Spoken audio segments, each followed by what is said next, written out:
Hi everyone, it's Dr. Kamari Valentine here. Thank you so much for joining me on my show. I'm trying to record an episode very quickly before I go off and pick up my kids from an activity. So just racing to get one done. Okay, so and in a way, rushing on this topic doesn't feel very right because it's something that I care about a lot.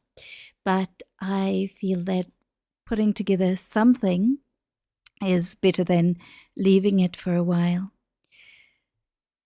What I want to talk about is the gut, and that's always something I'm interested in. But this week, I've been thinking a lot about phrases like, I need to digest that, or I have a gut instinct, or we might say, I can't stomach that. And I was interested in some of the nuances of the word, which include that sense of resentment. And there is a small study that made quite a lot of headlines when it came out about how when they look at the gut of Tibetan monks who engage in deep meditation, that gut looks very different in its composition compared to people who don't meditate in that way. So meditation itself may alter the gut biome. But let's take a step back and first talk about this gut-brain connection. For a long time, the gut has simply been thought of as somewhere where digestion and waste removal happens. But it turns out that the gut is so complex, and there are trillions of microorganisms in their own universe that includes you, playing such a vital role in our health, including our mental well-being. For example, the majority of serotonin is produced in the gut. You may have heard the phrase the gut microbiome, which is the diverse community of bacteria, fungi, and other microbes that call your digestive tract home. This ecosystem, and it is an ecosystem where one organism is dependent on another, plays such a vital role in a variety of different body functions, from how we might absorb nutrients, absorb nutrition, and how our immune system might be regulated, as well as the production of vitamins and neurotransmitters that we need, like serotonin. Now, the composition of that gut can affect our mental health. So imbalances in the microbiome, good gut bacteria, if you will, versus bad gut bacteria, can result in an increased risk of anxiety, depression, and even post-traumatic stress disorder. But how does the gut communicate with the brain?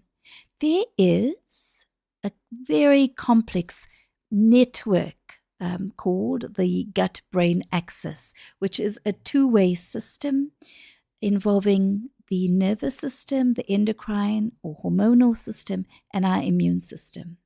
The gut sends signals to the brain through the vagus nerve, which is the longest nerve in the body, also called the wandering nerve.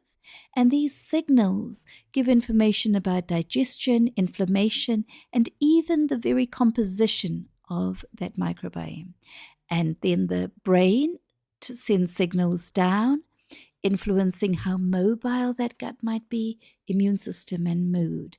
And it looks like more signals come from the gut upwards than from the brain downward. When we look at relational trauma, and I recently released an episode about this, we find that those early life experiences, those experiences of what did happen in a relationship context that affected us, as well as those things that didn't happen, such as neglect or the missing of sensitivity, can actually affect how that gut microbiome develops. Chronic stress associated with living with trauma can affect that balance in the gut, and this increases the vulnerability to mental health issues.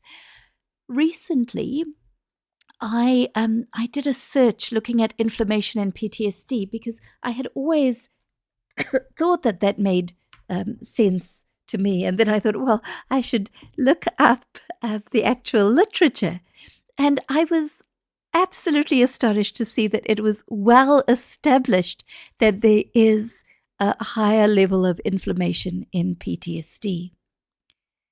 There is also a concept of a social microbiome, that our gut microbes can be influenced by those of our close contacts. And this opens up the idea that positive social interactions might in some way contribute to that healthier gut environment and perhaps promote resilience.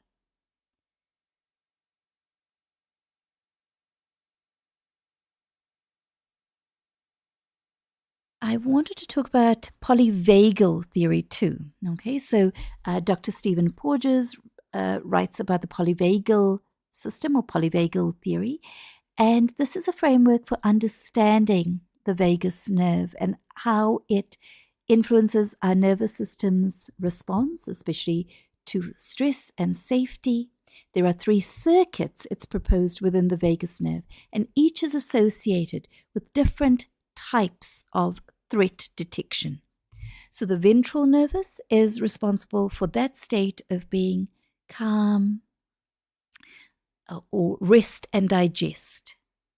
In this state, our gut-brain connection flourishes, our digestion is supported, we can relax, and there are feelings of safety. Remember that under threat and in fight or flight, digestion is not a priority, right?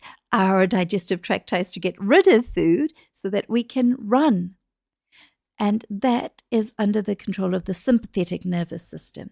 While it's not directly part of the vagus nerve, it works in opposition to that central vagus. So in contrast to that rest, digest, calm, soothe system, the sympathetic nervous system is about fight, flight, freeze.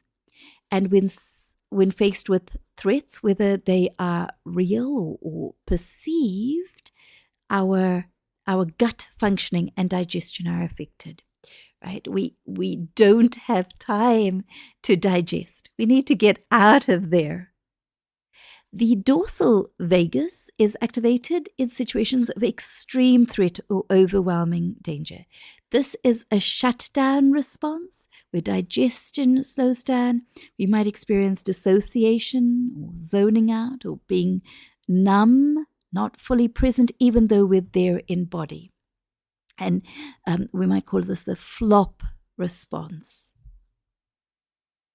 Right? So our sense of threat, which can come out of relational trauma, really affects that polyvagal system, right? And think about how that is chronically affected as you're growing up. And then that leads to inflammation, which can have all sorts of consequences, all sorts of body responses, in addition to mental health responses. And then a vicious cycle, of course.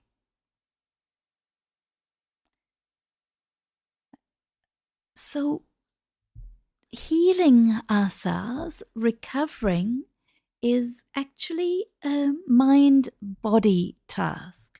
Hopefully, as I've been talking, you have a sense that it isn't a case of gut versus mind, but that the two, body and mind, are so intertwined. So thinking about the gut-brain connection and polyvagal theory, some key takeaways or key messages might be that our diet, what we eat, what nourishes us, is really important. And I'd like to direct you to the work of Professor Julia Ruckledge. who is at the University of Canterbury, who has done a gigantic amount of work on this.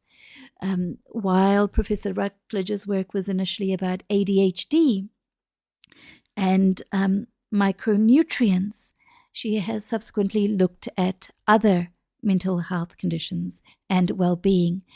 She has a really good talk on YouTube, a TED talk on YouTube, which I think at least twice has been tried to be stopped because she makes the seemingly astonishing point, backed with lots of research, that what we eat profoundly affects how we feel. Probiotics are important, as are fermented foods. There is research emerging about certain probiotics in the treatment of post-traumatic stress disorder.